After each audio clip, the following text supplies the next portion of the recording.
Yes. Okay.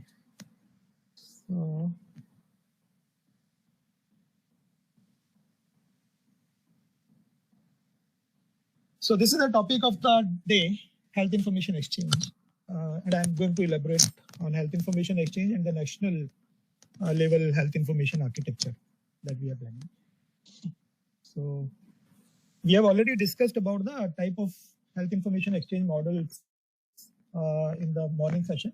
But just to summarize it briefly, there are primarily three types we discussed in the morning, but there are a few more. So we discussed about centralized model, where we have a centralized repository which store all the clinical data of the patient.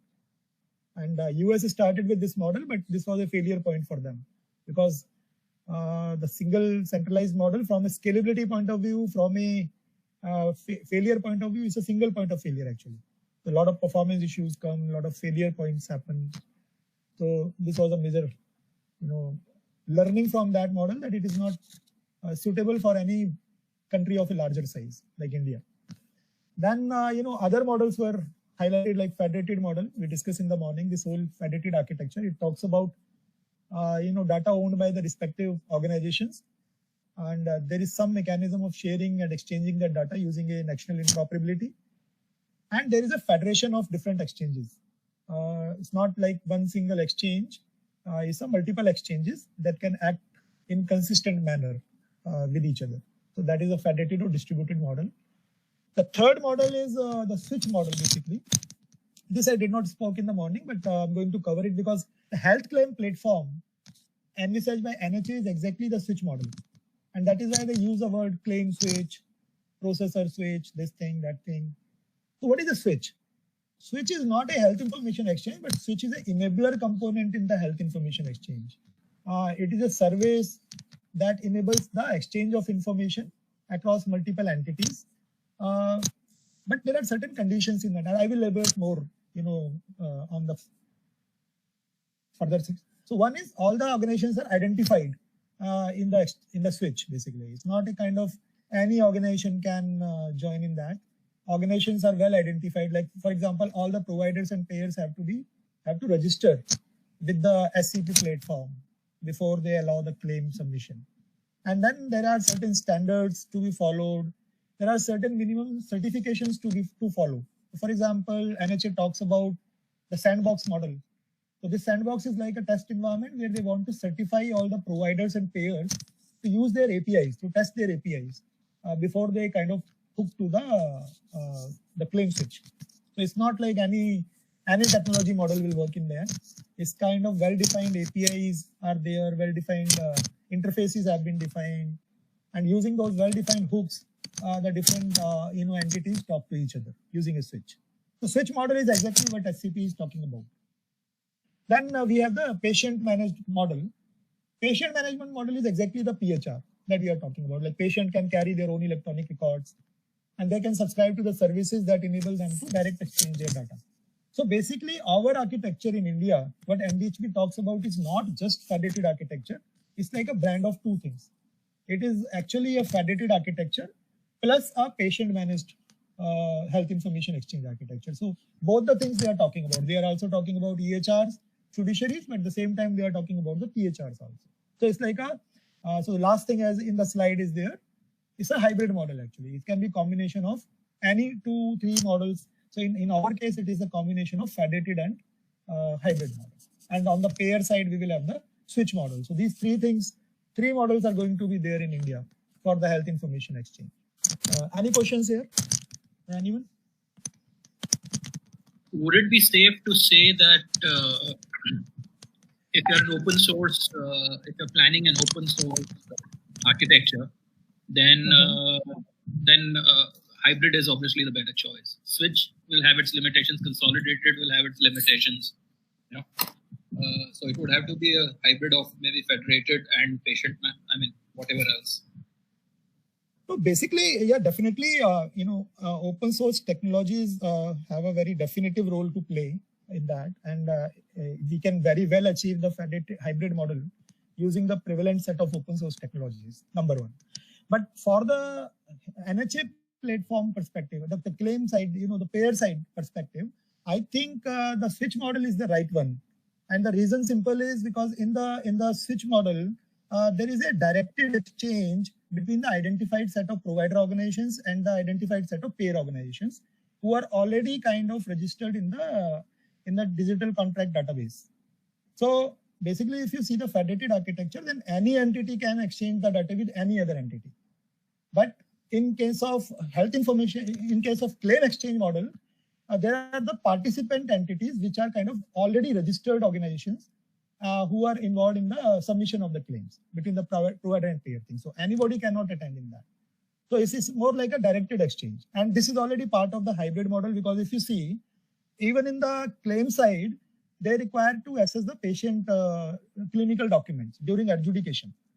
So that will require the access to the PHR repositories, or maybe in future the EHR repositories also. So they will require the leveraging the federated architecture technologies there. So it's again kind of hybrid thing. So I would say between payer and provider, it's a switch-based exchange. But then between the payer adjudication engine and the PHRs and the EHR repositories is the federated. So it's again hybrid. Understood. Thanks. Yeah. So I've already spoken about that. So I'm kind of. One more thing I want to talk. Another way of classifying exchanges are based on 3 other criteria. So basically, one is the directed exchange, which generally the US followed. It was a directed mail-based exchange basically. So they were using secure mail-based exchange of documents directly between providers. So different healthcare providers, they could electronically send and receive the information directly to each other through their secure mailboxes. So there was no kind of intermediary entity involved in that. It was a mail-based exchange. The mail was sent over the encrypted, secure, reliable messaging, architecture, and so it was a direct mail. Some circumstances, this can also be relevant if you see like you want to directly send a report to a known provider who has sent a request to you, and you can get the credentials of that provider from the provider directory. So you can get the email and you can get the digital certificate of that provider from the provider directory, which is the doctor registry. And then using those, the doctor digital certificate and the email, some of the electronic documents can be directly shared as well. But the kind of architecture that NDHP talks about, they have not mentioned the directed exchange. So this was used in US. The other model is a query-based exchange, where like health providers raise a query for the specific information they are looking for, and based on their query, they are able to find and request the information on the patient, and to get this information attended either from the PHR source or from the EHR source. So basically, first the request has to be made. It's like a query-based. So query will be raised and response will be received. The third model is the consumer-mediated exchange, where consumer is the patient himself, and patient has the ability to aggregate and manage his health information in their own DigiLockers, and they have the total control on their medical information, health information, and they can actually determine with which provider they need to exchange their document. So if you ultimately see our architecture in India, it's primarily query-based exchange. It's a combination of query-based exchange and the consumer-based exchange. So when we talk about PHR, it's all consumer-mediated exchange. When we talk about general EHR, it's query-mediated exchange. Directed exchange is not in India. Any questions here? Raghav, Apurva, anyone? No, sir.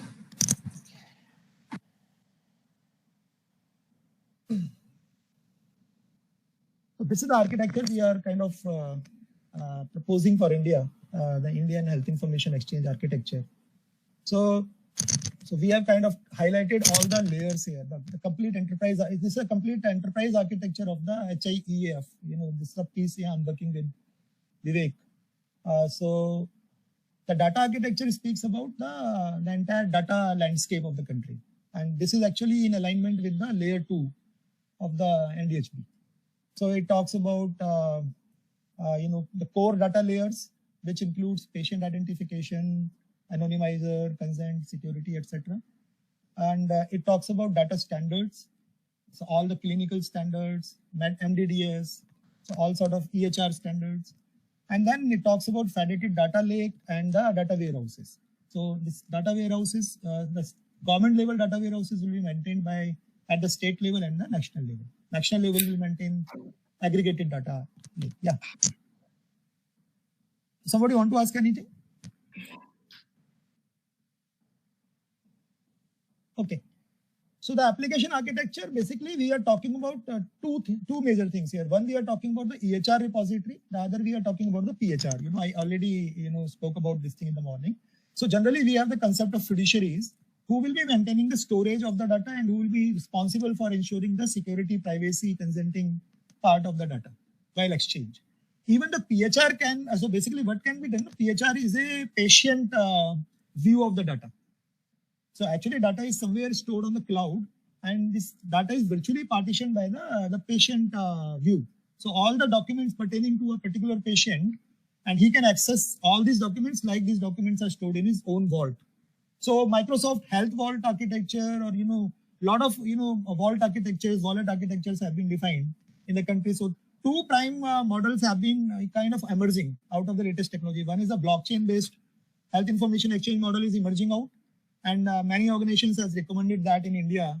One study by some US organization has been done, research organization. So they are also recommending blockchain-based health information exchange for the country. And PwC also has done one study where they are recommending the blockchain-based, health information exchange model for the country, where the metadata of all the records will be stored in the registry part, which will be part of the blockchain, and the respective repositories can be maintained at the fiduciary and the patient repositories level.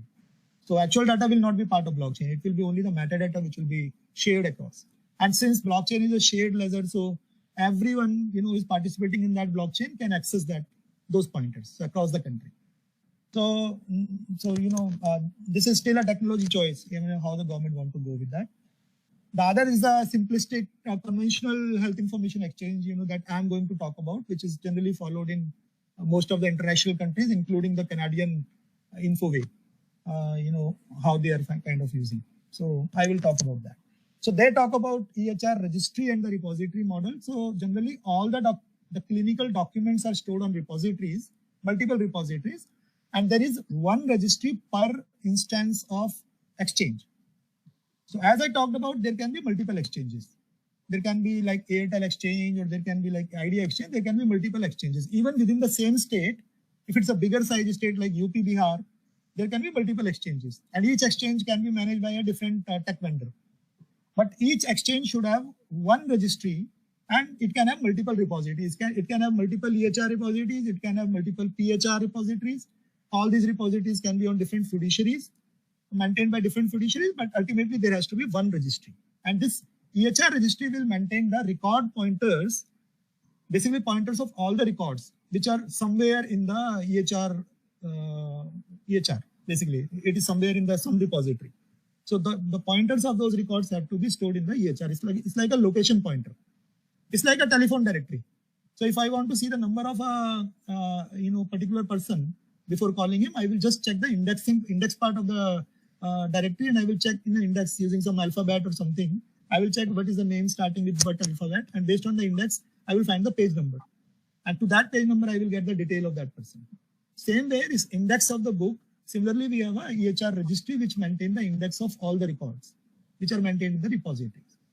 But each exchange, the condition is there should be one registry only. And then there are certain open APIs which interact with the registry to find the location of all these patients and retrieve them from the respective locations. So data is still residing at the respective systems, but their location pointers are maintained by the registry. And again, I want to highlight one point that in the federated architecture, there will be certain open APIs which communicate between one registry to another registry. So like, for example, there are two exchanges in UP. Now each exchange has its own registry. So there will be one API which will be interacting between both of them. So you can see this bidirectional arrow in between, in the middle layer. It's a federated query. So similar way, each exchange can issue a federated query to all different exchanges, and it can find the location of the particular record. So if you tell me, if let us say exchange asks, give me the health records of Krishan Bharadwaj across the country, so it will send a federated query to all the exchanges with my global ID, and it will ask like, okay, give all the record locations of Krishan Bharadwaj. So it will return me all the 50 records or 500 records, whatever are across the country. It will give me the list of all the record pointers, and whatever record then I want to access, I can just send a request to that record location and I can fetch that. So it will give me the longitudinal record access of that patient. Any questions here? And then registries play a very big role here, because when you're tagging the data, you're storing the data in the repositories. I'm talking about the fiduciary maintained repositories. This has to be in certain structured format. Whatever data is stored in your provider system, it is kind of unstructured data in the sense local identifiers are used. They are using clinical standards. They are not using clinical standards. But when you are storing it in the fiduciary, in between, there should be standardization of the data. And the reason is very simple, because when you are exchanging this data with the other partner, other entity, the meaning of the data should be carried. This is the semantic part of the interoperability. And for this, all the terminology should be mapped in SNOMED, all the diagnosis things should be mapped in ICD-10, or kind of all the lab investigation should be done in the the SIGLOIC. So that's data standardization thing should be clear. And all the identifiers should be mapped with the global identifiers. So whatever be the local identifier of the patient in the respective health applications, but when you are tagging the data in the EHR registry, it should be tagged with some kind of a global patient identifier. We call, and this identifier should come from the master person index. So you need a master person index at the national level. You need a facility registry, which will be a unique identifier to all the facilities. No matter even if it is today 3 registries, no problem. It is a MIN registry, it is a Rohini maintained database of the hospitals. But an NHRR allocated thing. But through these 3 identifier, we should have a way of tagging them to a unique identifier. So that exercise need to be done, which is called harmonization of the work across the registry. So we can kind of create a registry which can populate the data from all these 3 different registries and assign a linked identifier which link the records from all these 3 locations. Then provider registry is a doctor registry basically. So all these registries and frontline worker registries, all these registries are required. And along with that, some more registries will come in, which will be like a disease registry, as is required in the COVID condition. So we feel like there should be the disease registries in place. It can be at the state level also. I mean, it's not required that disease registry has to be at the central level or something, but there has to have a way of linking all these registries together. So a federation of registries is required. Similarly, drug registry. So we are working on the design of these things. Krishan, just one question. Yeah. These registries which you are specifying here and saying that each exchange has multiple registries, so are they at state level? Like what is the level they are at? State, center, or exchange? Like where will they reside? Okay. So basically, I said like each exchange should have a EHR registry. So EHR registry is exchange specific registry. That is part of the exchange. So whatever number of instances of exchanges are, even if within a state there are multiple instances, so each instance of exchange should have one EHR registry, and it can have multiple repositories. Now, along with this EHR registry, there are certain national level registries are required. Like I spoke about patient registry, facility registry, and the doctor registries.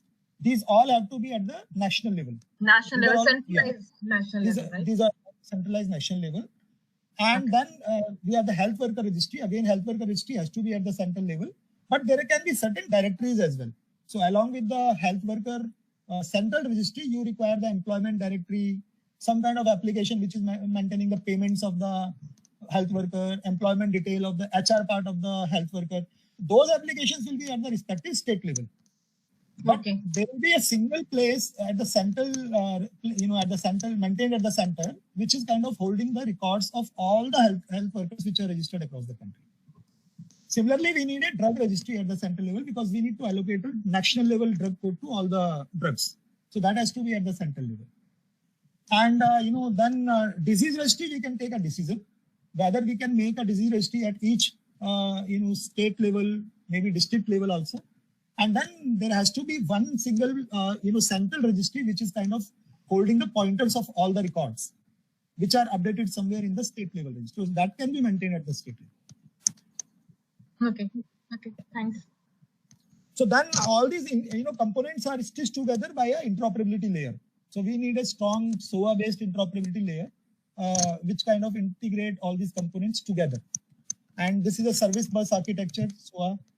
So that takes care of all the routing part, all the transformation, mediation part, messaging, queuing. So those, whatever standard, SOA provides. And since the open source thing, a lot of open source SOAs are available. So Ved is already working on one WSO2 ESB. So that is a kind of open source ESB. Along with that, there are a lot of others available. Then on top of that, we have highlighted the business architecture piece. So what all things will be achieved once you have the HI in place. So we will be kind of standardizing the clinical workflows, clinical pathways. Referral network will be strengthened. So if you want to send the patient from one location to another, and you want to kind of share the provider objects of that patient to the other doctor at the other location, you need a interoperability layer. Telemedicine and telehealth platform will be strengthened, because video call, audio call is one aspect of the thing, but exchanging of the data, patient medical records, the vital signs, and many other details that require a strong interoperability layer. And then also the exchange of the DICOM files of the patient. So that everything has to be strengthened to make a strong telemedicine platform across the country. And HI has a big role to play in that. Then other pieces are like disease management. We need a COVID disease registry, and we need the HI mechanism to exchange the data from multiple facilities, be it in the payer side, public side or the provider side, and then ability to kind of roll up that data and aggregate that at the state levels and the national levels. So like, as I said, DHIS2 platform that can be used for aggregating the data and generating the indicators, MIS indicators. And then on the claim side, we have a very strong case of claim adjudication platform, claim exchange, health claim platform. So that, these are all the kind of specific scenarios that require, some kind of health information exchange thing. And all the different applications can be built on top of that. We can have multiple patient apps, provider side EMR systems, public health programs, pharmacies, radiologies, payers. So all these different business entities will be availing this health information exchange here. And one more thing is, along with this EHR thing, I spoke, there will be PHRs. So PHRs will be patient-owned, data basically in their own wallets. I spoke about. So all the same set of privacy, security, consent will be followed on that. Plus, there will be mechanism of the patient can share their data with any provider for whatever time period they want. So that kind of capability should be there. So either PHR can also be owned by the respective fiduciaries on theirs. So storage part can be managed by the fiduciaries, and plus all the security, privacy, consenting can be managed by the fiduciaries. The rest of the locker, API interactions, everything can be managed by the different tech vendors who are designing the applications. So this is one model which we can emphasize. So all the data will be kind of in one place, and management will be easy. So any questions here?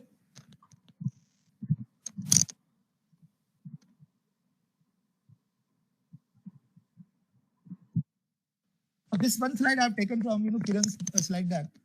So this is the way he's looking for the PHR thing. So what he says is this slide is like all the health data will stay with the providers.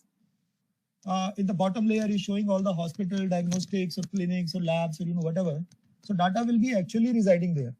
So when I say data, it means like patient discharge summary or diagnostic reports, prescriptions, etc., and counter related data. Then we need some sort of, so when we are exchanging the data, now exchange part comes in play. Whenever you are exchanging the data, you need a common data format. So if somebody asks you why objects are required, so very simple answer to that is your data within your system can be in any information model, but when you are submitting it to the external world, you need a common format. It's like a common currency. So consider the international cases. In our country, we have the rupee. In US, you have the dollar somewhere. Each country has its own currency. So long in their own country, they are fine with their own currency. They can manage all the financial transactions. But whenever they want to do the exchange, if I want to buy some book from the US, Amazon or something, I need to pay in dollar. So that some mechanism should be there to kind of convert my rupee into dollar when kind of I'm initiating the financial transaction with them. Same way, we need a common record format when we are exchanging the data. So if you see the EHR standard, so EHR standard talked about EHR archetype model as a common record architecture thing. So they proposed this model, but hardly anyone in the country except UK has used this model, and it's very complex model. So then instead of such a complex model, FHIR was a much easier model, and this could be adopted on lean devices as well. Like you can adopt FHIR on mobile, you can do whatever. It's a JSON format thing, so you can integrate on any device thing. So it was a much easier technology. So then NDHP, instead of recommending the archetype model from the EHR standards, they proposed FHIR to be the standard for all the record format thing. The format, so basically FHIR is a messaging standard, but as well as it defines the record structures in the form of resources. So you have all the FHIR resources which define the structure of the records. The same way when we are defining the E-object, we are defining the structure of the payload. The message which need to be sent. Like for example, if it's the e-prescription, my prescription document should look like this. It has so and so many segments, so many data elements, so many standards. Same way discharge summary, same way claim document. So we have kind of defined the schema of all the different clinical documents that need to be exchanged. So going forward, the strategy is that all the PDF reports will be kind of slowly replaced with all the electronic documents, discharge summaries, electronic prescriptions, electronic lab reports. So we need to generate many more E-objects as well, like lab reports, radiologies. So each and everything we need to cover in the E-object structure. And then this particular slide, they are talking about health data access fiduciary, which is HDAF. So HDAF take care of all the consent part, security part, management part. And then on top of that, we have the PHR, which is the real-time data aggregation. So basically, if you see like this HDAF expose all the open APIs, and PHR leverage these open APIs, to kind of store the data, to exchange the data, to take care of privacy, security, and the consent. So this is the slide I've taken from Kiran. This is the mindset they have.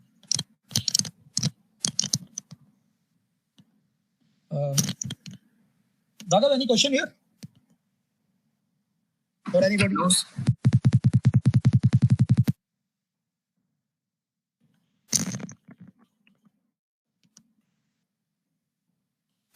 So this is the kind of model we are envisaging for the country. If in a pilot scoping, if we have to do a pilot, for example, for a health information exchange, so we have to take our interoperability layer. Then, all these different health workers, they are already using the ComCare based applications from Dimagi for the ICS CAS, and, Anahita can highlight much better on that part. Then there is another tech platform called Motac. This is used by Bihar. In many Bihar state, many pilots have been done using the Motac thing. So Motac is again an application which generates the event alerts, the mobile-based communication, all these things. So these are ComCare. Motac is also developed initially. Okay, fine. So Motac and ComCare is an easy way to develop the mobile applications faster. So it is like the questionnaires can be built using the ComCare platform, and it can ultimately be developed as a simple mobile app. So this is on the public side. The private side, is led by the innovation thing. So our SCA members, they are already developing a lot of mobile applications, smartphone-based applications, teleradiology, telemedicine-based, disease surveillance-based thing we can develop. So all these different applications, they will be integrating with the interoperability layer using different open APIs. So that API signature definitions, everything I'm kind of working on. I will be releasing that.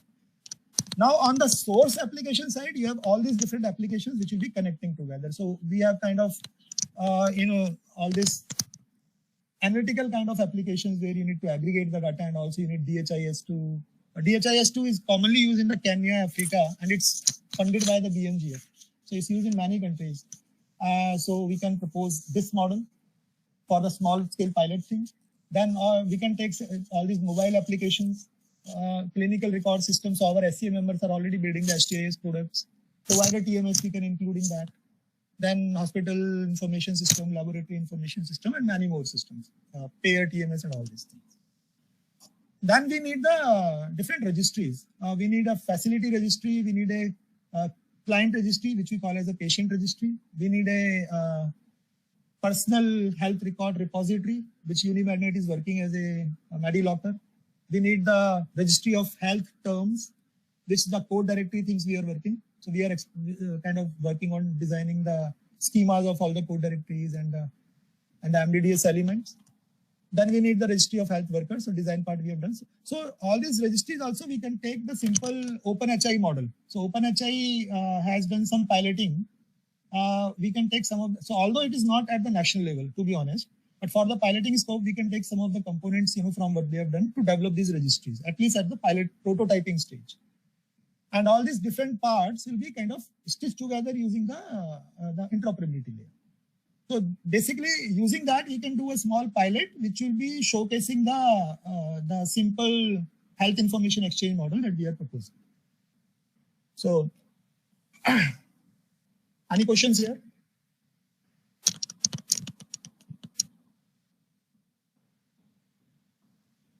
Just a quick one. So is this what we call sandbox as well? Yeah, exactly, Komal. This can act like a boundary of our sandbox, because we cannot develop the national level full-fledged product thing. We can choose, pick and select the combinations from the open source list. And we can develop something quickly to demonstrate to the rest of the people that this is the HI thing, this is the way it works. And then if you want to kind of utilize it at the national level, you need to build the full sandbox thing. So many of the features can be borrowed from there. So yes, that will define the boundary of the HI sandbox. Okay. So for example, on the top side, if you see the DHIS2, that can act as an aggregate server for all the IDSP report part. So currently they have the L report, S report, whatever, the different reports. They need to kind of aggregate the data from those reports and generate the indicators. How many corona suspected cases are, confirmed cases are, death reports, all these things. So DHIS2 we can use. So that is already kind of a built-in server. With some effort, we can kind of do this prototyping.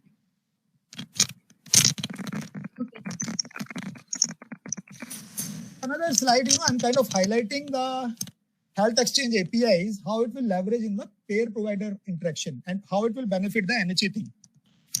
So NHA is already working on the SCP platform, which is primarily between the provider and the payer system. And the provider TMS thing, they will send the claims and the different transactions like eligibility verification thing, request, response, then claim response, then payment notice, all these things. So that will be an interaction between provider and HCP thing. That is on one side of the thing.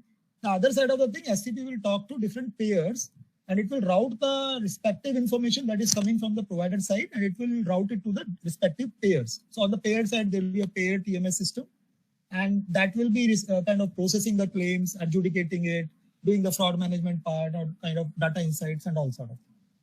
But if you see the totality, how HI fits in that, so I have shown the blue color, document. So basically all the red color things are what is the plan of NHA. But then all the blue color things are, what the HI comes the role here. So HI, we have primarily EHR repositories, we have EHR registry, and then we have PHR. So all these are basically PHR and EHR are the different, repositories which are kind of storing the patient data or kind of data from the different providers. So when we are submitting the FHIR claim, object to the SCP platform, it is routed to the payer side. So if they want to access the discharge summary, for example, the discharge summary is not part of the claim object. It is only containing a link of the document. So this link should be pointing to somewhere. So what NHA team is thinking is that most of these documents will be stored in the PHR repository of the patient, and the direct address link of that record will be provided, in the e-claim, so that the adjudication engine can directly fetch the record from the PHR using this link. It's like a HTTP link. So if you might have seen that if you have a link embedded in a web page and you click that link, you open that page, and then you can do the processing. So that is the thought process they have. But going forward, they need to extend it to another level where, because, all the illiterate people, the village people, they cannot maintain their PHRs. And even if they maintain the PHR, how will they know, where my records are and, how I will give the consent part and those things. So generally, EHR repository, because all the data is generated by some facility. And whatever data is generated by the facility, that is stored in some of the fiduciary maintained repositories. We call it EHR vendor repositories. And the pointer of all those records are stored in a registry. So as I said, like each exchange will have a registry. So using these registry repository model, NHA can get the location of all the record pointers, and it can fetch the records from the respective EHR repositories as well. So if patient want to share it for the OPD scenarios, fine. Otherwise, they will always get the record access from the EHR repository. So this thing is currently missing in their architecture, and we will discuss more with Kiran on that part. So and then certain dots I am showing here. So all the red dots are basically all the privacy, security, and the consent part. So whenever there is an exchange of document, there has to be these three important aspects which need to be taken care of. And one more thing is basically this green color thing.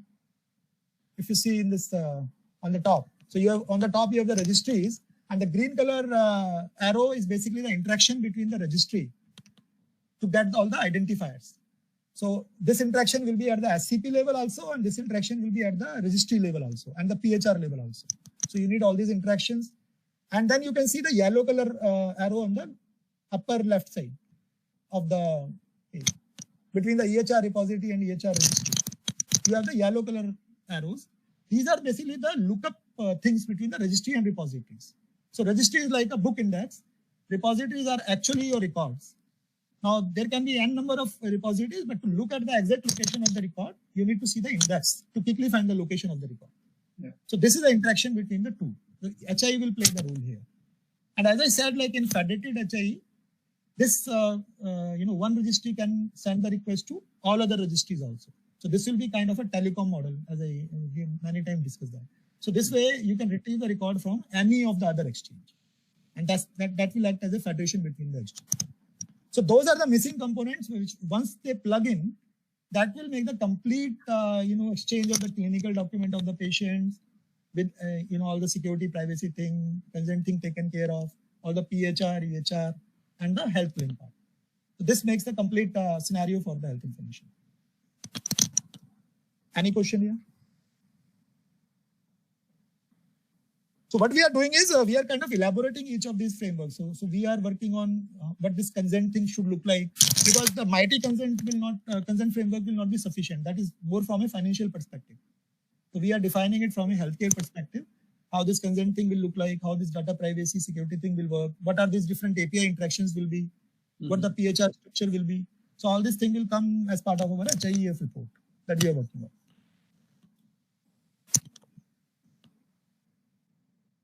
These are some of the basic services of the HIE. So any general HIE works basically, it uses these services, and these services will be developed as the open API specification. And like the microservice design document, we will be publishing the API design of all these services. So then any vendor who want to design the HIE using any technology, they can develop it in their choice. So we need a registry and directory services, which is actually the lookup between the registries basically. It can be the national level registry, like we need the APIs to interact with facility registry, APIs to interact with the master patient index, APIs to interact with health worker registries, both for the population, retrieval, updation, and the authentication, those things. So we need the interaction with all the registries. So these will come collectively as the registry and the directory services. This is one of the important part in the HIE. The other important part is the person and entity identification. So as I said, like before populating the EHR registry part, we need to tag the records with the unique patient identifier. Until the time this unique patient identifier comes in the country, we can have some sort of logic where we can use the multiple IDs to identify the same patient. So we have to maintain a kind of a map, a mapping of all the different IDs that patient has. So somewhere patient has given a voter ID, somewhere has given Aadhaar or something. So we need to kind of tag all these IDs collectively and to create an index of all these IDs.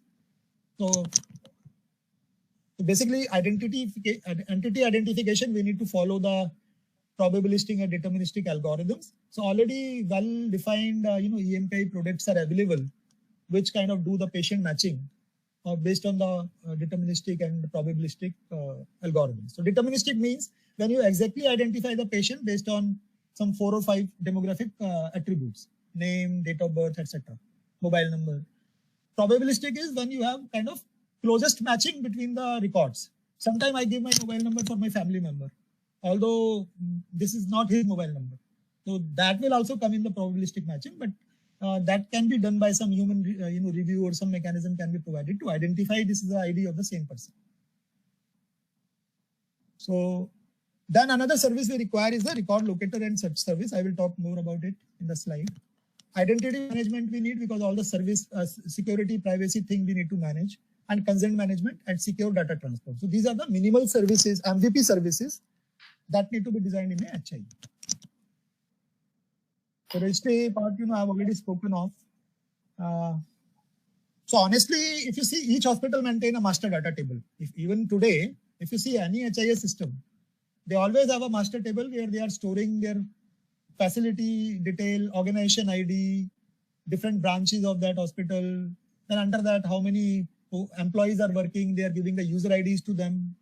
They are defining the role of those IDs, doctor, who is nurse, who is what. But this is the local level data. We need to maintain this data at the national registries level. So basically so that we can assign a unique identifier, which is unique across the lifetime of the person. And this is the record locator service I was talking about. So generally, this is why we need a EHR registry in the HI landscape. So if you see this workflow diagram, so number one, the healthcare practitioner make a request for the record location of the patient. So it make a request to the patient index, which is like a record locator service, RLS.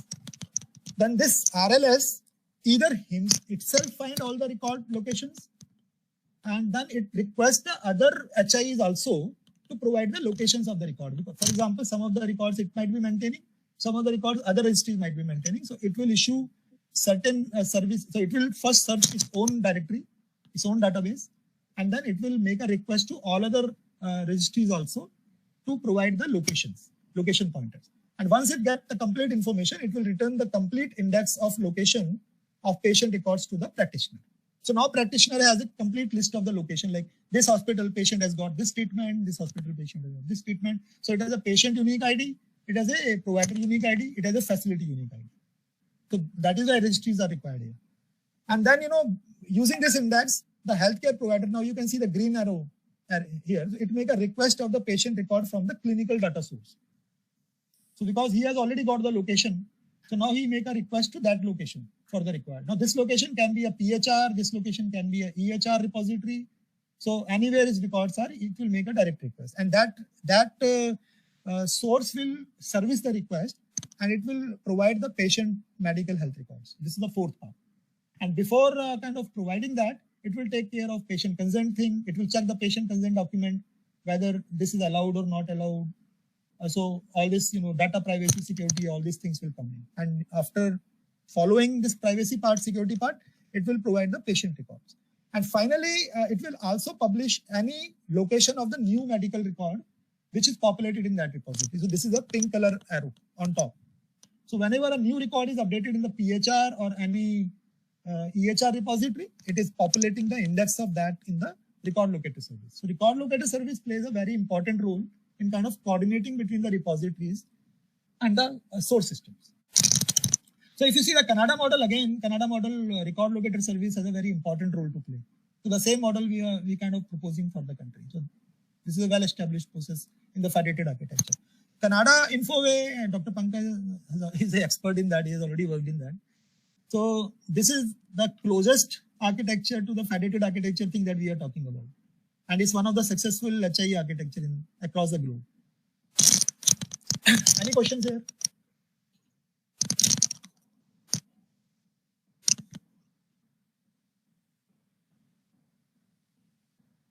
So one more thing is when you are maintaining the registries, for example, you are maintaining the doctor registry.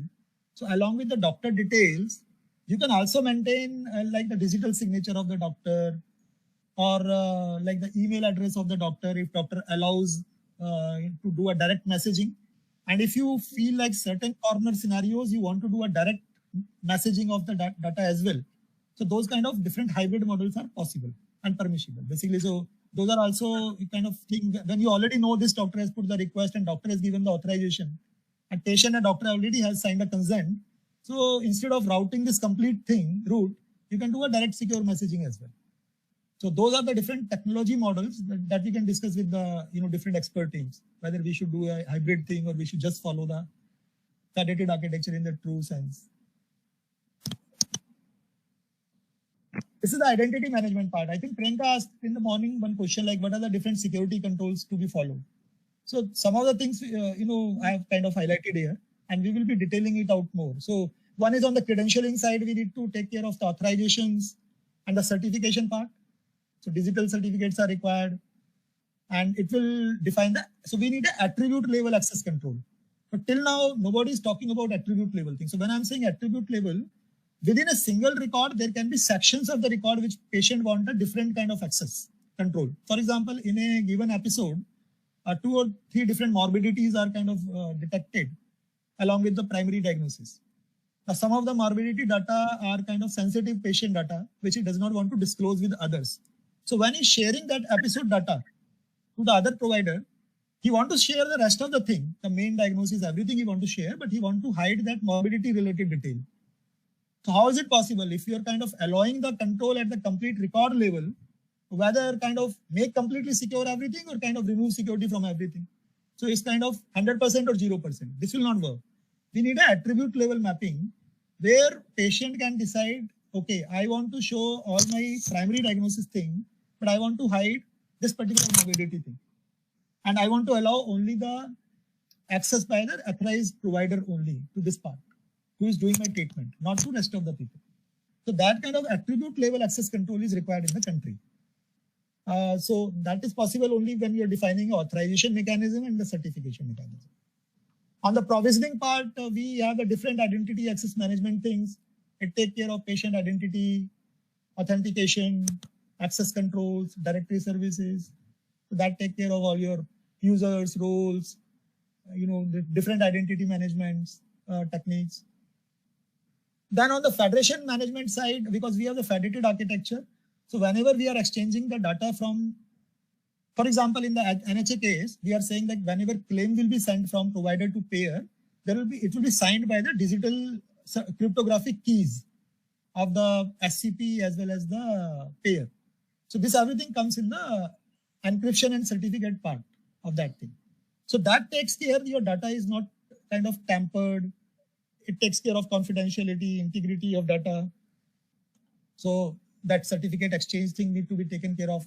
Your transport layer should be highly secure. It should be SSL. It should be TLS, transport level security. Communication security standards, like if you are using SOAP web services, we need to follow WS addressing model. It's a little bit technical. So this is one of the prime security thing in the SOAP web services. SAML, this is a security assertion markup language. So these are the different techniques using which we can do the data security and privacy. Then we need to do the auditing and the reporting. So we need to do a data provenance. We need to maintain the audit logs of all the exchange data requests, who made the request, when made the request, when this request was serviced, when patient granted the access, and all the usage reports. So, and I already spoke about one more important thing is that we need to kind of anonymize the data or kind of deduplicate the data, de-identify the data before kind of exchanging that. But in the government analytical sources, as Dr. Pankaj shared one link, there are certain scenarios they should be allowed to recover and re-identify back the data if they want to provide the further health protection to that patient. So it cannot be permanently kind of de-identified. So de-identification will be preferred over the anonymization, because anonymization is a completely irreversible process. Once done, you cannot recover back the patient record. So all these identifiers need to be encrypted. So web service security side, we have different protocols which you can follow to ensure security to the web services, both on the REST service side as well as, so we have the JSON token-based authentications, JWT authentications, OAuth authentication, and then different other protocols you can follow for the web service security. Then again, on the web service messaging side, we have different digital certificate formats conforming to X509. Kerberos is, another security authentication protocol. SAML is another, I'm speaking with. speaking about. And then all these messages should have a header, which should contain the security credentialing. So like in JSON, the E object that we are designing, we have a header part. Right now, we have not included the hash key part of that. So we need to discuss with the NHA and the payers what the hash key they will provide. So those need to be embedded in the header part of that. So that will be kind of taking care of the security aspect. So these are some of the controls which need to be maintained at the data security and privacy level. I know it's a little bit technical. Any questions here?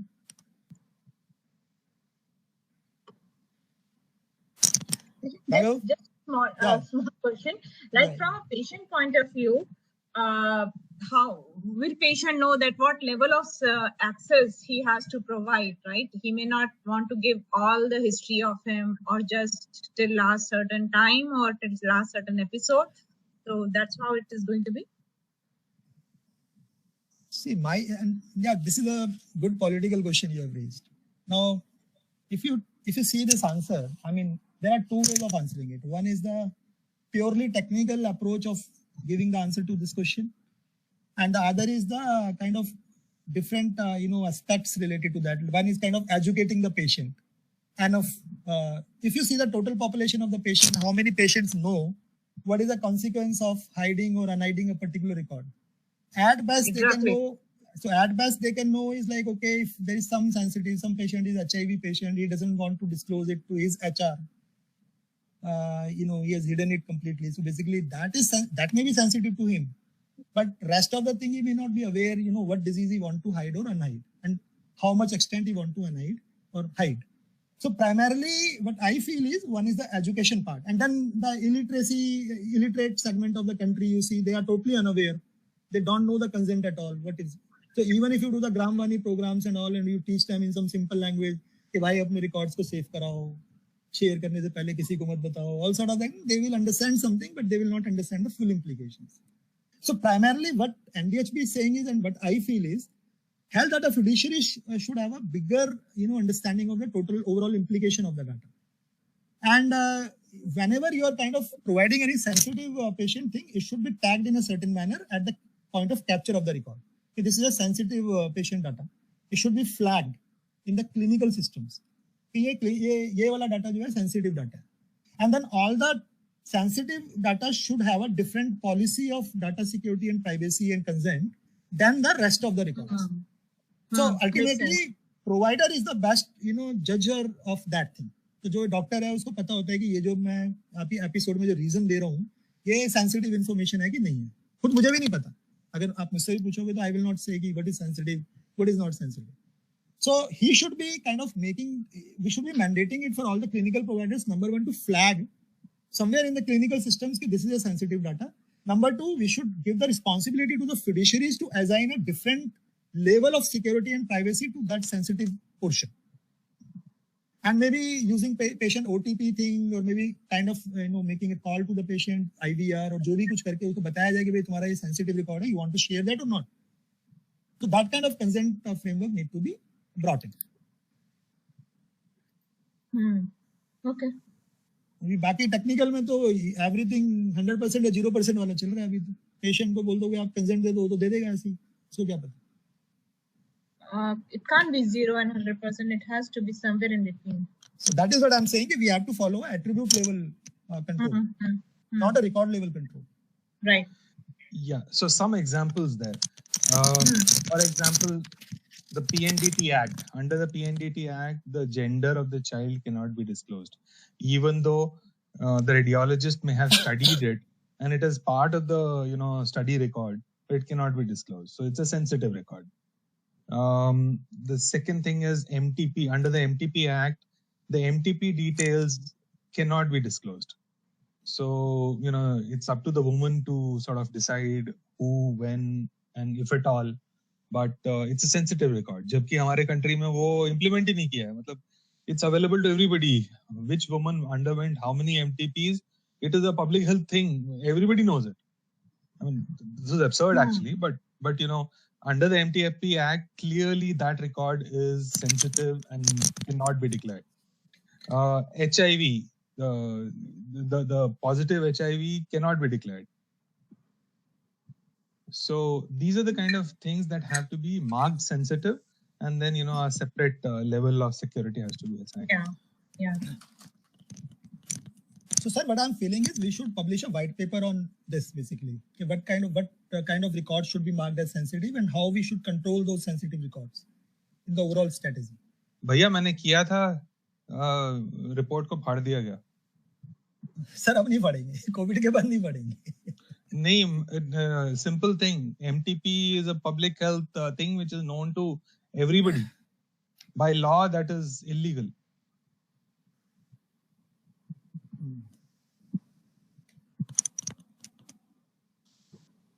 So in a way, it has to be multi-layer, right?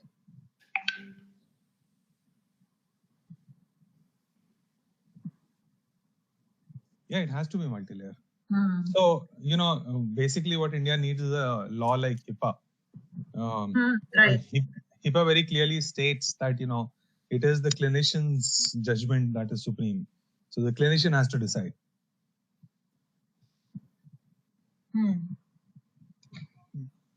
Now, very similar thing has been done in the telemedicine guideline, which has come out recently.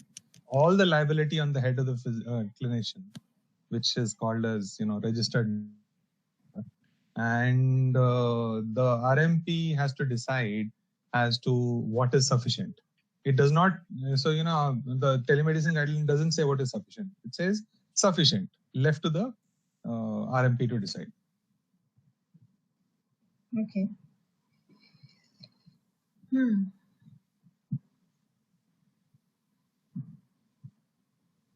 Interesting.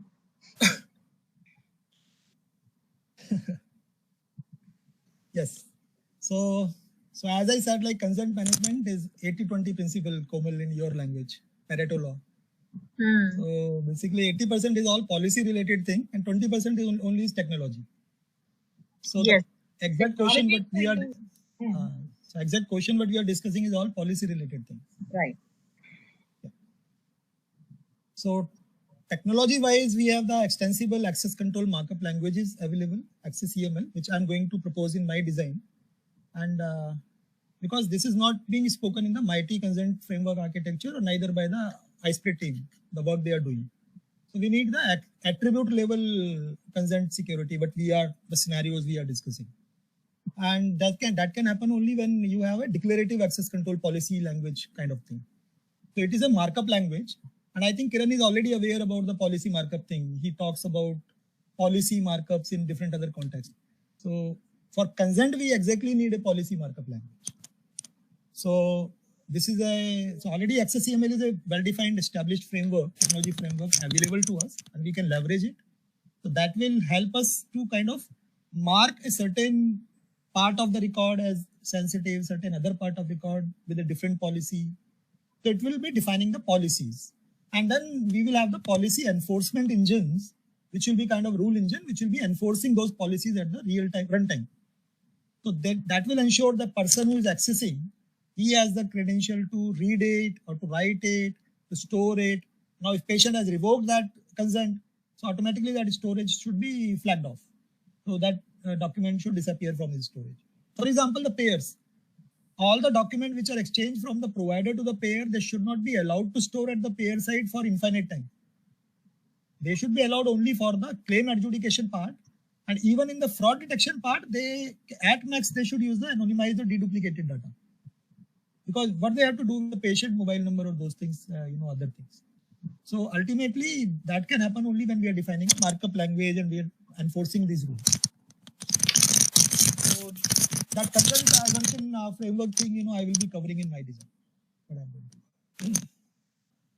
So as I said in the morning that NDSP talks about the opt-in model, which is the explicit model.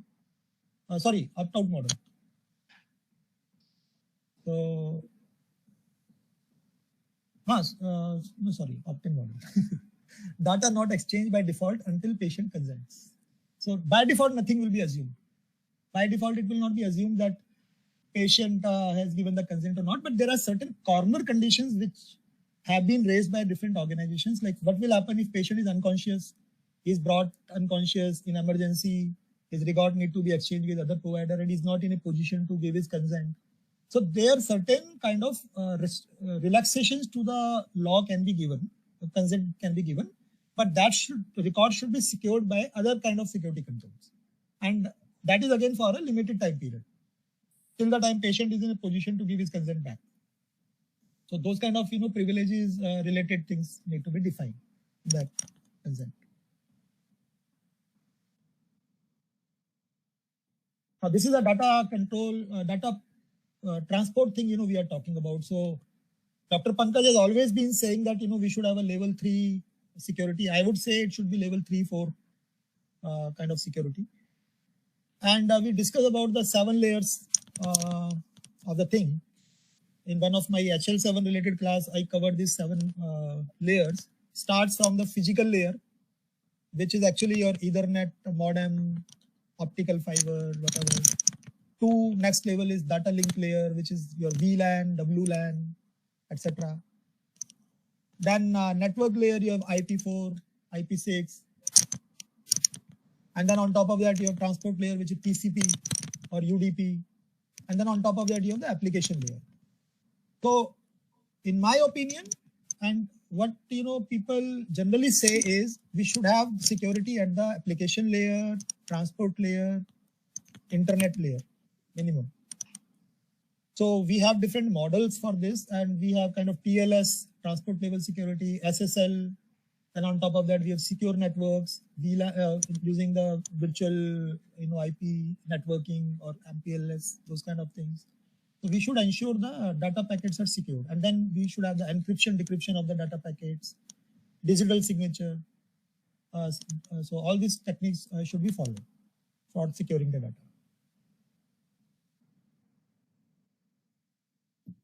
Now this is the actual data exchange, and we have already covered it many times. So when you are kind of exchanging the data, it should be a common record format. So for the common record format, we need to publish all the standards. So we need to say like these are the code directories, these are the value sets, and these are the, because the code directory can be huge.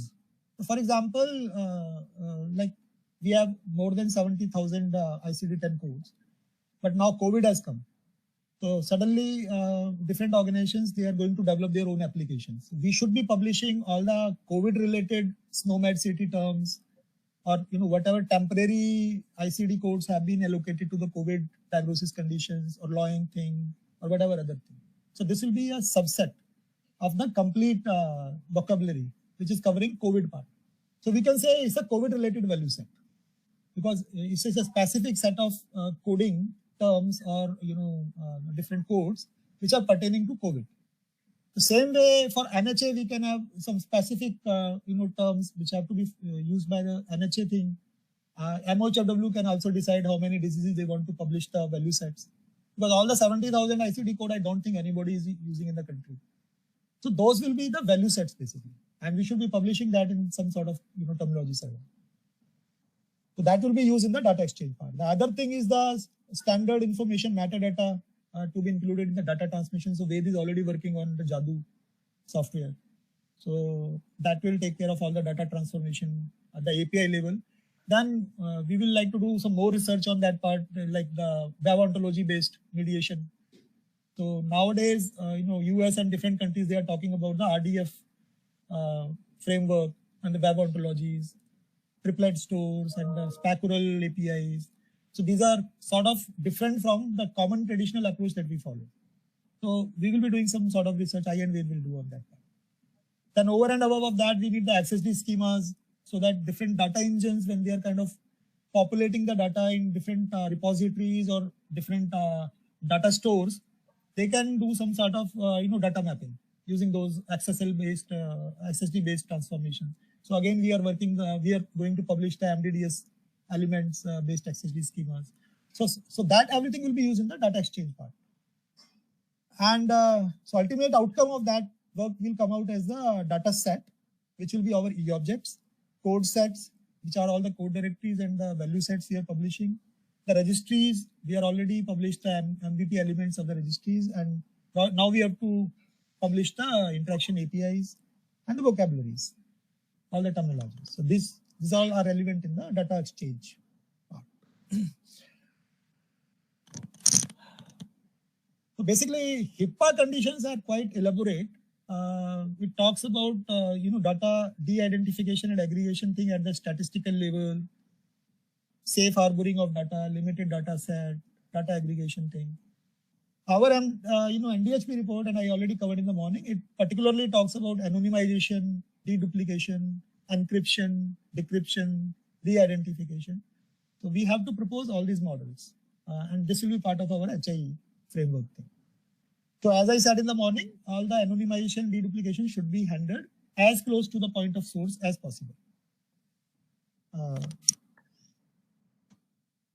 And this is the data warehousing part. So NDHP says like each and every state will maintain the state level data warehouses.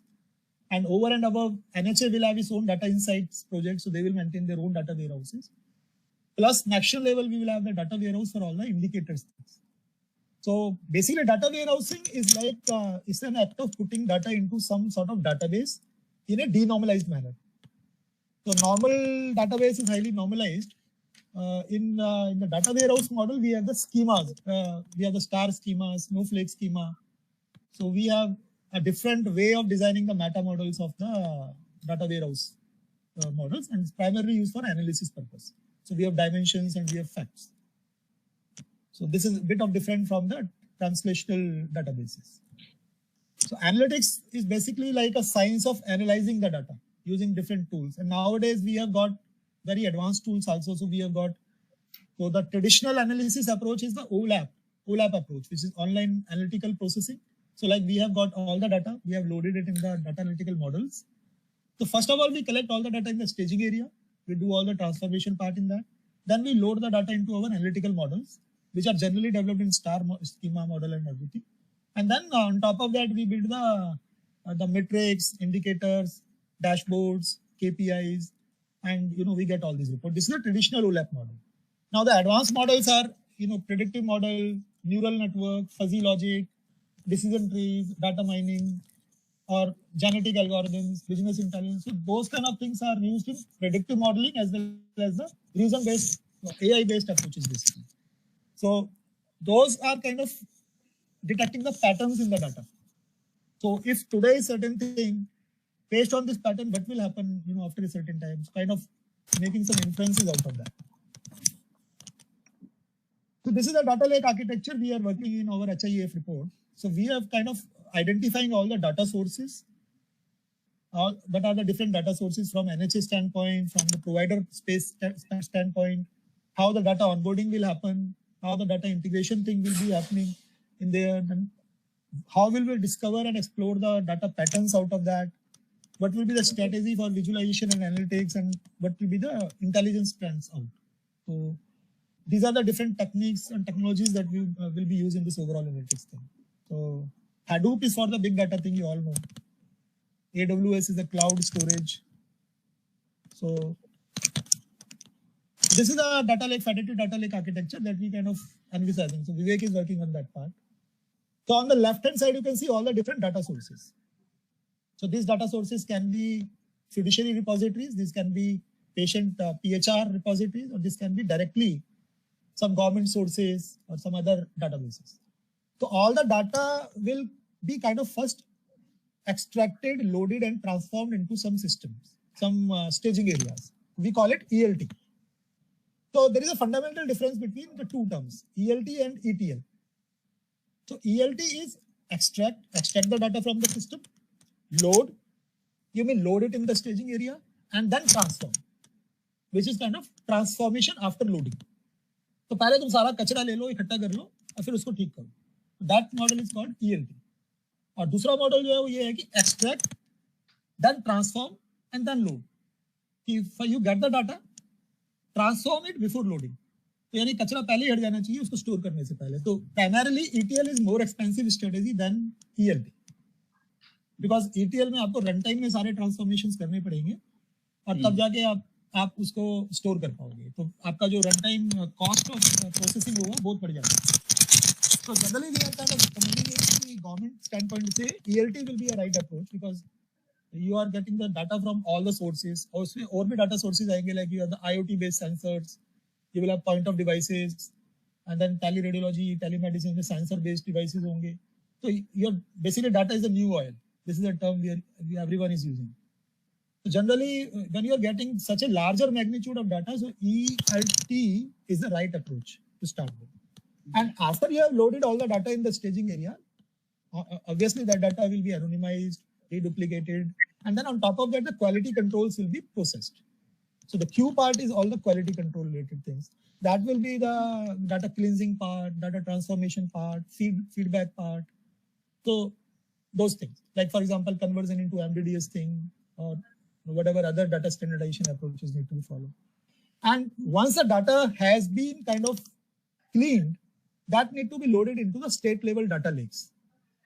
So these will be the different analytical databases which will be maintained at the state level. So each state has to maintain minimum one data warehouse instance. It can have many also. And as I discussed, that MIT or NIC health clouds will be kind of hosting these data warehouses. So these state data lakes will be populated. And in the state data lake, we will be defining the different data marts. So these will be the different analytical models that will be designed, how you want to see the data. For example, in NHA, we have kind of collected all the data from the claims. Now we want to see that certain different indicators or KPIs that we have designed for the NHA. So for that, we need to build the data marts. So that part will be in the lake.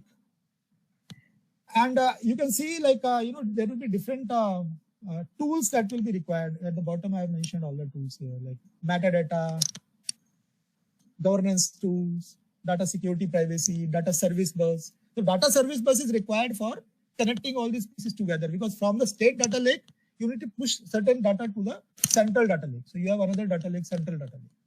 But central data lake will be maintained at the center. So you have to only send certain minimum data from the state lake to there. Only data that is relevant for the indicators. You need not to send all the data there. So again, for the indicators, you will be creating all the schemas. So generally, we use a DHIS application for that, and it uses a technology called STMX. So STMX, like HL7 is one technique for exchanging the clinical data. STMX is a technique for exchanging the indicator-related aggregated data. So STMX we can use for exchanging all the data from state data lake to the central data lake. So we need a kind of service bus for that, which will be connecting all the different lakes together. And from the central data lake, then we can view all these different reports. And then you can see that in the discovery part, we have different tools and algorithms we will use. So there will be AI-based mechanisms. There will be traditional analytical tools for generating the dashboards, analytics, or kind of training data sets basically, from where, or we call it models, AI models. Using that we can do the different data inferences. कि भाई अभी diagnosis ये चल रहा है, temperature ये चल रहा है, ये दवाई दी गई थी, उसके बाद में इतने लोगों को कोरोना ठीक हो गया, इतने लोगों को नहीं हुआ. तो based on that, we will start generating the patterns. So all these ML AI related patterns will come. So for that, we need the machine module. So this is a high level. And then on the last side is the visualization analytic part. That are the different apps that will be designed, or the web portal. The HMIS portal जो सारे NHRM जितने भी हैं, National Health Rural Mission, they all look at the indicator reports from the HMIS portal. So this is one application. Then different other applications can be designed for the surveillance. For example, we can develop the portals, or we can different other mobile applications, which will be accessed by the different user groups. So अभी इस पे काम चल रहा है. We will be elaborating more on this kind of architecture. So the health information exchange will be the underlying supporting platform, which will support this overall data analytics layer. उसमें जो ये data service bus है, basically इसके साथ जो बाकी APIs होगी वो सब हमारी health information exchange वाली APIs connect हो जाएंगी. So that will be ensuring the flow of data from the EHR and PHR repository to the state data lakes, from state data lakes to the national data lakes. So that will make the complete health information platform for the country. Any questions here?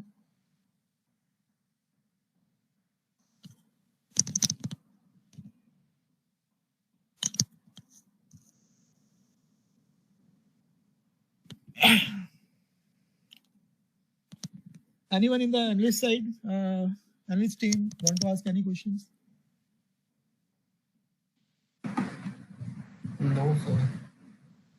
I know it's a little technical, but it's the thing you should all remember, because we are in the direction of universal health coverage, and that cannot be achieved without a health information exchange. Yes, sir.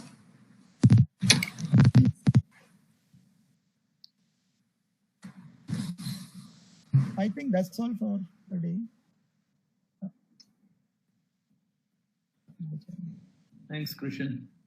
Yeah, thank you, sir. I will share these slides. Maybe we can have more discussions on this thing. I know one single session will not work, but it's like giving a food of thought kind of thing. So raising something in the mind, then you can elaborate more on that and discuss and brainstorm. Yeah, I love This is the way good. I love the way you say it's a little technical. yeah. Thank you so much. Thank you. Thank you. Sir, Yeah, Raghu. so like we are providing with the technical architecture and design of the part, and but who will be भाई prepared मेरी help कर दो actually? इसके अंदर writing वाले part में आप कर दो मेरी हेल्प नहीं sir, technical on field implementation करेगा. We all will be doing that, and then we will identify more members from our SCA community who will be supporting us in that, and many more. So अभी तो हम क्या कर रहे हैं कि अभी एक kind of blueprint I will be putting on. So that will define कि क्या minimum open source components लेके हम एक pilot कर सकते हैं, and then we can identify the team and.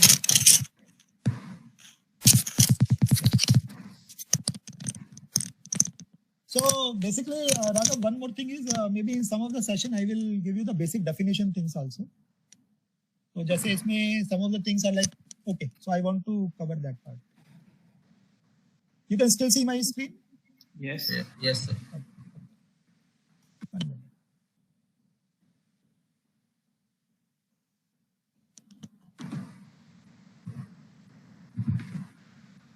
Just give me a minute.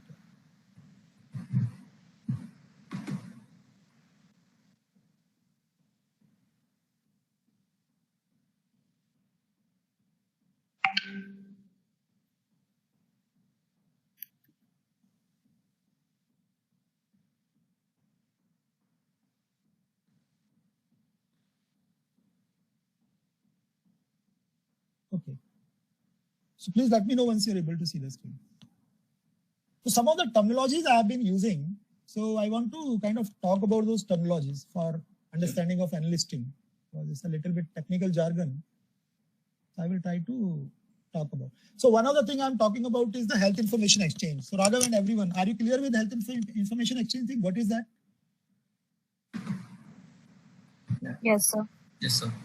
Okay. The other thing, we are using the word EHR repository, PHR repository, and registry. You are somehow clear with these things? What is EHR repository? What is PHR repository? Or any doubt you have, please ask me.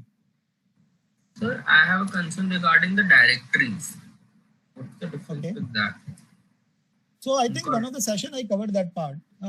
Primarily in registry and directory में एक ही फर्क होता है. कि registry में you have to have a mandatory registration of the data. And directory can be any database. So basically both are databases at the technical level, दोनों ही database हैं. But registry is kind of, there is a notification by the government that you have to register in that registry. So it can be, for example, आज के दिन में अगर हम बोलें कि सारी facilities हैं, hospitals हैं, they have to operate in the country and they have to mandatorily register in the facility registry. So this facility registry will be a database of all the facilities which are registered in the country and operating. जब हम directory की बात करते हैं तो for example health worker registry है for example, तो now we are saying कि जितने भी हेल्थ वर्कर्स हैं, ASHA registry, ASHA ANM, they have to register in the registry. But then we are talking about different applications जहां पर ASHA and ANM are using. For example the complete employment detail of the ASHA ANM is managed by the employment related HR related applications. ठीक है, तो जैसे for example आशा ने कब join किया, उसका क्या लाइफ साइकिल है, मतलब कि कब उसने जॉब छोड़ दी, कब ज्वाइन की, कब रिटायर हुई, उसको पे स्केल कितना है, बड़ा है, प्रमोशन कितना हुआ, ये सब नॉर्मल डाटाबेसेस हैं that need not be at the national level. So national level we have a NBT and there is an integration between the different applications with the this thing, NBT thing. But जो different states हैं, जो उसकी employment management है, they can do with the respective applications. तो यदि हम कोई ऐसे डाटाबेस की बात कर रहे हैं which is kind of a normal database, a normal application database, where a specific set of people can join for a specific purpose, but not from a overall national purpose, तो हम उसको directory word बोल सकते हैं. लेकिन जब हम national level पे बोलते हैं कि नेशनल लेवल पे you should have a mandatory entry in that database, then we call it registry. तो रजिस्ट्री पॉइंट ऑफ व्यू से हमारे पास नेशनल लेवल पर पेशेंट रजिस्ट्री है, then we have facility registry, doctor registry, nurses registry, paramedicals की भी आएगी धीरे धीरे, then health workers. So all these registries, they have to mandatory registry. So Raghav, I have tried to answer that in a very simple language. हालांकि technically तो बहुत कुछ इसमें बोल सकते हैं. Yes sir, clear. अच्छा, कुछ और टर्म्स है जो मैं आपको बताना चाहूंगा. जैसे लास्ट स्लाइड थी, I was talking about data model. So what is data model? Can anyone tell me? जैसे ये वाली एप्लीकेशन है, तो डाटा, जब भी आप डाटाबेस बनाते हैं, हमेशा आपने देखा होगा, आप ये कोड डायरेक्टरीज पे भी काम कर रहे हो, तो you have lot of tables you are creating, right? So whenever you are kind of generating and designing a database, you are designing a set of tables. Within that, you are designing all the columns. हर एक column के लिए फिर आप उसकी length, type, size वगैरह define कर रहे हो. So ultimately, you are defining the data models. You are modeling the data structures. So basically MDDS is all about that. So MDDS, we are describing the data about data. तो एक तो होता है कि आपके पास डाटा एप्लीकेशन से क्या data आएगा, जैसे आपने बोला कि डिस्चार्ज समरी में ये सारा डाटा आएगा. दूसरा है कि जो प्रियंका ने और आप सब ने ई डिस्चार्ज समरी को मॉडल किया है. तो बेसिकली हम ये कह सकते हैं कि you have kind of design the data model of the E discharge summary. You have defined कि ई डिस्चार्ज समरी में कितने सेगमेंट्स होंगे, कितने फील्ड्स होंगे, उनको फिर आपने एमडीडीएस के साथ लिंक किया है.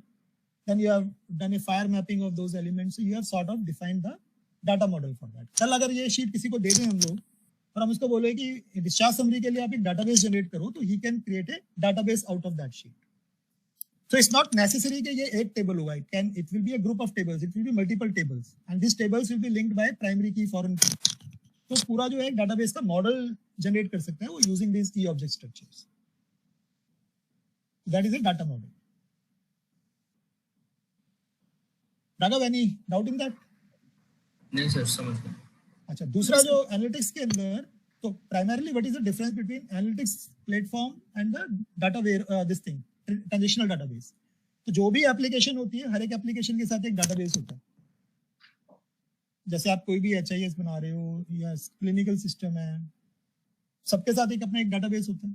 तो generally whatever transactions are done in that application, वो ट्रांजैक्शन का पूरा डाटा उस डाटाबेस में स्टोर होगा as per the data model, जो डाटा मॉडल डिजाइन किया गया है उसके लिए. तो लेकिन आप उस डाटा से जब आप मान लो कि एनालिसिस करना चाहते हो, now you want to analyse, एक मान लो कि प्रैक्टो का या एक सृष्टि का कोई एक HIS सिस्टम है, उन्होंने किसी हॉस्पिटल में लगाया हुआ है.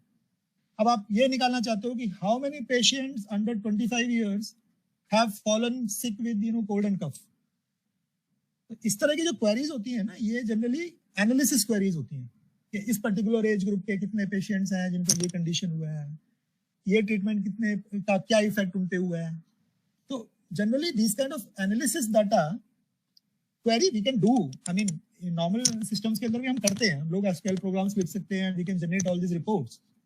जनरली ज्यादातर HIS सिस्टम में रिपोर्ट्स होती हैं, but as your data keep on growing, वो एनालिसिस को मेंटेन करना, उनके लिए क्वेरीज लिखना बड़ा कम्बरसम होता है. जो क्वेरीज रन करते हैं तो और भी कम्बरसम होता है. And one of the example was कि I had done one integration interface with the IFS, Escorts के लिए किया था. तो IFS उनका पूरा फाइनेंशियल डाटा भी मेंटेन करता था, और उसके लिए जब वो उनके जो प्रॉफिट लॉस स्टेटमेंट्स जनरेट करते थे एट द ईयर एंड, वो ईयर एंड के आसपास का टाइम था, तो ओरेकल का डाटाबेस था. शाम को लगाते थे वो क्वेरी, तो अगले दिन शाम तक भी चली रही होती थी, उनकी क्वेरी नहीं कंप्लीट होती थी, because so many joints are there. Then execute सारे जॉइंट से डाटा लेना, क्वेरी का जनरेट करना is very very expensive and time taking.